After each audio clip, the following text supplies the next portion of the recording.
So hello guys, welcome to my another blog channel. তো আমরা চলে এসেছিলাম হচ্ছে মন্দারমণিতে। তো আজকে নিয়ে তো 3 দিন হয়ে গেছে। তো এই মন্দারমণিতে লাস্ট দিন থেকে চলে যাব আমরা কালকে, সব রাতে বাড়ি চলে যাব। তো দেখতে পাচ্ছি, আর এটা হচ্ছে রুম। আর এখনকাল তো শীতকাল, এসিও লাগিয়েছে, এসিও কোনো কাজে লাগেনি, গরমকালে যাওয়া উচিত ছিল।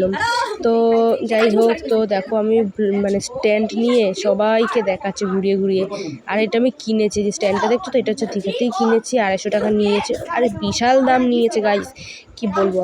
আর যারা যারা আমরা এসছি তো তাদের সবাইকেই দেখাচ্ছি। আর অনেকজন এসছে, বাসে করে এসেছিলাম। তো দেখতে পাচ্ছ, আর বাইরের ভিউটাও কিন্তু সেরা। আর ওই পাশে গেলে না সত্যি ভয়ানক ভয়ানক লাগবে। এখানে একটা হার্টের একটা সিন চলে আসবে, সানডে হরর স্পেশাল, যেই ভূতের যেইগুলো বাইরে গেলে একটা চলে আসবে। তো দেখুন সবাই এখন শুয়ে আছে। এখন তো 9টা বাজে, বেড়াতে বেড়াতে 2টো বেজে গেছে। আর এদিকে আমরা কি নাচ, কি 2টোর সময়